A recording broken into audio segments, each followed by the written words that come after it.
What does true power look like?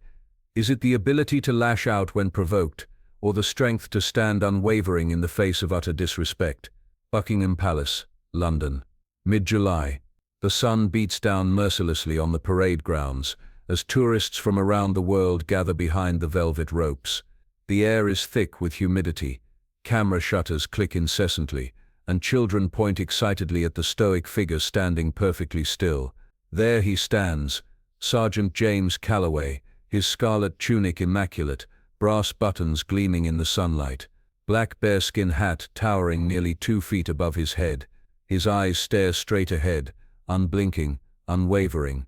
His white-gloved hands grip his rifle with practiced precision, the very picture of discipline forged through years of military service.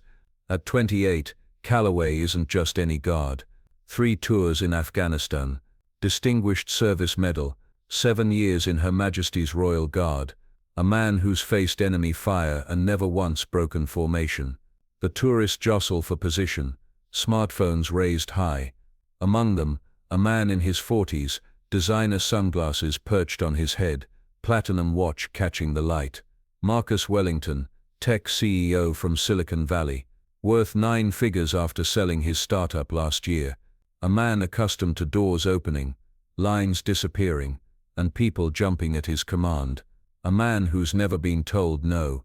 It starts small. Wellington edges closer to the rope barrier, ignoring the posted signs. "Hey nutcracker," he calls out, turning to make sure his companions are watching, recording. "Do you ever get tired of playing dress-up?" Laughter ripples through his entourage. The guard doesn't flinch, doesn't blink, stands perfectly still as trained. Wellington steps closer. A palace attendant moves toward him, gesturing politely to step back. Wellington waves him off with a dismissive flick of his wrist. "I'm just having some fun," he says loudly. "I pay enough in hotel taxes to own this whole block." The crowd grows uncomfortable. Parents pull their children back. Phones are still recording, but now with a different energy, the tense anticipation that precedes disaster.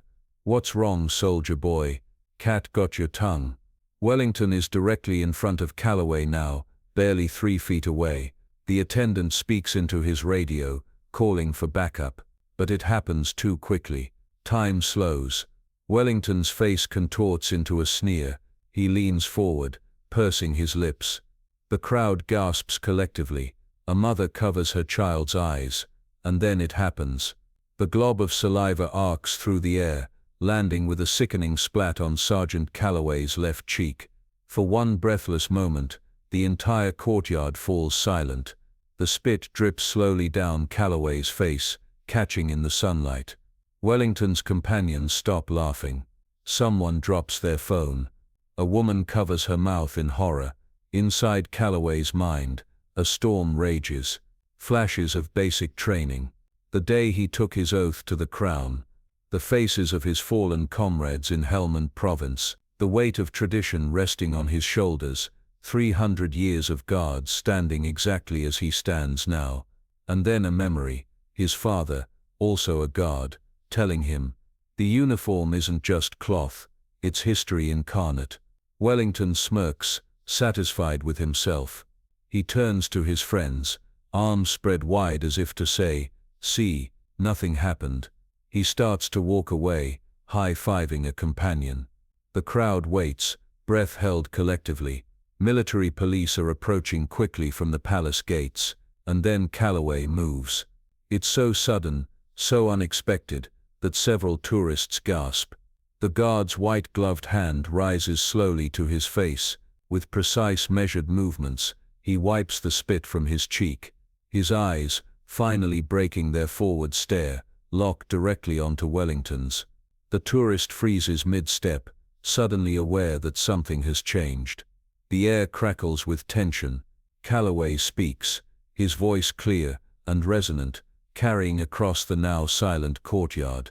"Sir, I serve the crown and my country with honor. I have stood in this uniform under enemy fire, buried friends who wore it, and will continue to wear it with pride, long after you've forgotten this moment." Wellington's face flushes crimson. The crowd is utterly silent. This uniform, Calloway continues, represents something greater than myself, greater than you, greater than this moment of disrespect. It represents centuries of tradition, duty, and sacrifice. 2 military policemen arrive, flanking Wellington, but Calloway isn't finished. You aren't the first to test our resolve, sir, and your actions reflect nothing about me, but everything about you. With those final words, Calloway returns to position, perfect posture, eyes forward, as if nothing ever happened. But everything has changed. The military police escort the now subdued Wellington away. The crowd erupts in spontaneous applause. Phones capture every moment. Parents kneel beside their children, explaining in hushed tones what they just witnessed. A lesson in dignity, more powerful than any classroom could provide. Later that evening, as the video spreads across social media like wildfire, headlines emerge: Royal Guard's perfect response to tourists' disrespect. Comments flood in by the thousands, praising Calloway's restraint and eloquence. Wellington issues a public apology the next day, his company's stock dropping as the video circles the globe. I acted in a way that betrayed my own values, his statement reads. In that moment, I was the least of who I am. The palace releases a brief statement, supporting Sergeant Calloway's handling of the situation, noting that while guards typically maintain silence, they are authorized to address immediate threats to their person or the security of the grounds. 3 days later, Calloway stands in the same spot. Different tourists, different weather, same duty. A young boy approaches the rope, his father's hand on his shoulder.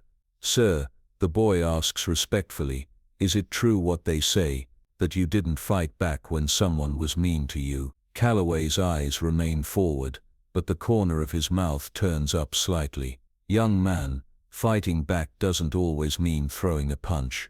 Sometimes, it means standing your ground. The boy nods solemnly, as if receiving ancient wisdom, which in a way, he is.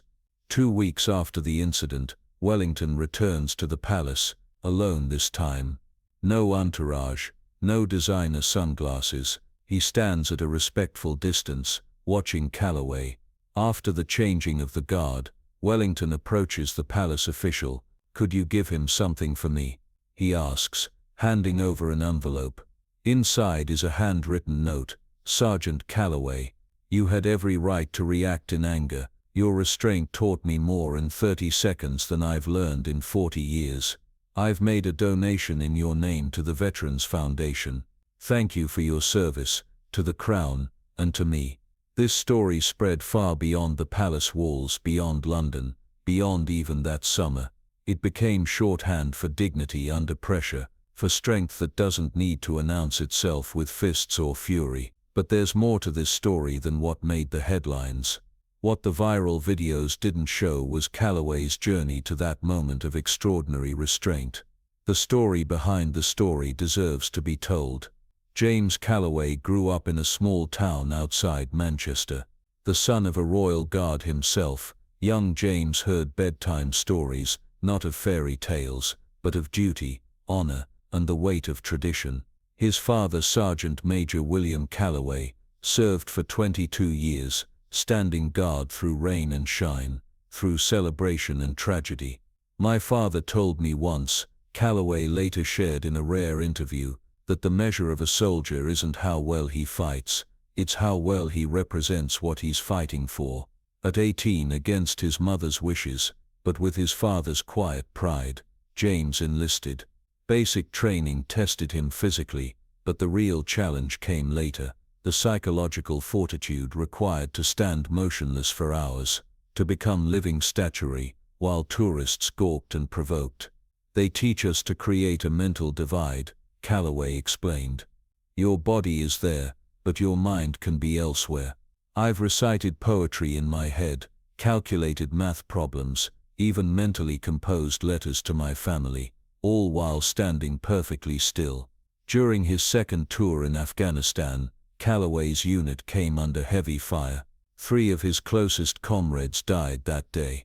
When he returned to London 6 months later, and donned the ceremonial uniform for the first time since the ambush, Something had changed inside him.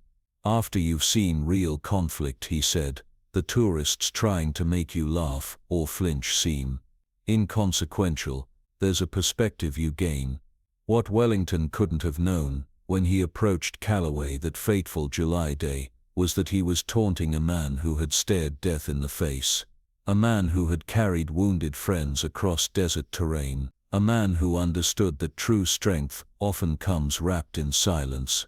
On the morning of the incident, Calloway had received news that his father had been hospitalized with a suspected heart attack. Royal protocol would have permitted him to request leave, but he chose to stand his post. "My father would have done the same," he later explained. So when Wellington's spit struck his cheek, Calloway wasn't just drawing on military training, he was channeling generations of family service, personal loss, and the quiet dignity his father had modeled his entire life. As for Marcus Wellington, his story is equally revealing. Born to modest means in Ohio, Wellington had clawed his way to success through brilliant innovation and ruthless determination. His company, WebSphere Solutions, revolutionized data security and made him wealthy beyond measure. But wealth had gradually isolated Wellington. Surrounded by yes-men and admirers, he had grown accustomed to deference. The incident at Buckingham Palace wasn't his first public display of entitlement, just the first to be captured so vividly and shared so widely. "I'd become someone I didn't recognize," Wellington admitted in a podcast interview 6 months after the incident. "Success insulated me from consequences. When everyone laughs at your jokes and applauds your worst impulses, you lose your moral compass." The backlash was swift and severe. WebSphere's board called an emergency meeting. Corporate partners distanced themselves. Wellington's invitation to speak at a prestigious tech conference was rescinded. For the first time in years, he faced something money couldn't fix: genuine public contempt. "I couldn't sleep for days after," Wellington revealed. "Not because of the professional fallout, but because every time I closed my eyes, I saw that God's face. The dignity in it. The contrast between his composure and my chaos." Wellington's journey from that moment became something unexpected, a path to redemption that few saw coming. He stepped down as CEO temporarily, entering a wellness retreat in Switzerland where, stripped of technology and status, he confronted difficult truths about himself. "I realized I'd become exactly what I always despised, the entitled bully who uses power to demean others. The kind of person my younger self would have hated." Meanwhile, Calloway became an unexpected symbol of restraint in an increasingly reactive world. Military academies used the video as a training tool. Elementary schools incorporated the story into character education curricula. A children's book, The Guard Who Stood Tall, became a bestseller. When asked how he found the words in that critical moment, Calloway simply said, "They weren't my words. They were the words of my oath, my training, my father. I was just the vessel." 6 months after the incident, something remarkable happened. Wellington requested a private meeting with Calloway through proper military channels. Initially reluctant, Calloway eventually agreed. They met not at the palace, but at a small tea shop in Kensington. No cameras, no entourage, just 2 men and the weight of a moment that had changed them both. What transpired in that hour-long conversation remains largely private, but both men emerged visibly moved. Wellington later established a scholarship fund for children of military personnel. Calloway began speaking occasionally at schools about resilience and dignity. Perhaps the most powerful moment came a year after the incident, when the 2 men appeared together at a conference on civility in public discourse. The audience fell silent as they walked on stage side by side, the guard and the tourist, now united in an unexpected mission. "Restraint isn't weakness," Calloway told the audience. "Sometimes it's the ultimate form of strength." Wellington nodded in agreement before adding, "And sometimes the person who seems to be the villain in your story turns out to be the teacher you didn't know you needed." The lessons of that July day continue to ripple outward. In an era of instant outrage and performative confrontation, the image of Calloway wiping his cheek with dignity remains a powerful counterexample, a reminder that responding isn't the same as reacting. Behavioral psychologists have studied the incident, noting how Calloway's response diffused the situation rather than escalating it. By maintaining his composure, he actually held the moral high ground, noted Dr. Eleanor Harmon of Oxford University. Had he responded with aggression, the narrative would have shifted entirely. There's another dimension to this story that deserves attention, the role of those who witnessed it. In the moment before Calloway spoke, the crowd had already begun to turn against Wellington. Several tourists stepped forward, positioning themselves between the guard and the aggressor. An elderly woman loudly declared, "That's absolutely disgraceful." A teenage boy stopped recording and put his phone away, refusing to participate in Wellington's attempt at viral humiliation. These small acts of bystander intervention represent another kind of courage, the willingness to stand up for dignity, even when it's not your own under attack. Today, if you visit Buckingham Palace and observe the guards, you might notice tourists behaving with a touch more respect than in years past. Tour guides often recount the story as a warning. Remember the tech CEO, they say with knowing looks. Don't be that tourist. Calloway himself has returned to regular military duty, preferring to let his moment of fame fade. "I'm just one guard," he insists. "The tradition is what matters, not the individual who upholds it."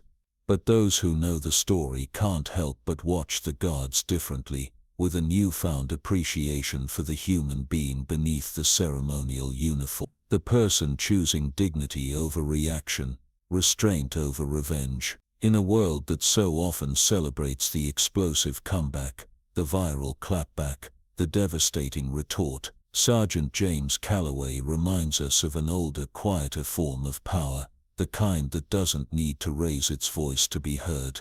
So the next time you feel provoked, the next time anger rises hot in your throat, and your fists clench at your sides, remember the guard who didn't break. Remember that sometimes, the most powerful response isn't a shout but a steady gaze, not a punch but a principle upheld.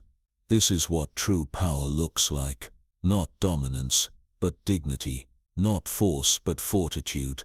Could you stand so still in the face of disrespect? Could you find that wellspring of composure within yourself? The guard's example challenges us all to find out. Because in the end it's not about whether someone spits in your face. It's about who you choose to be when they do.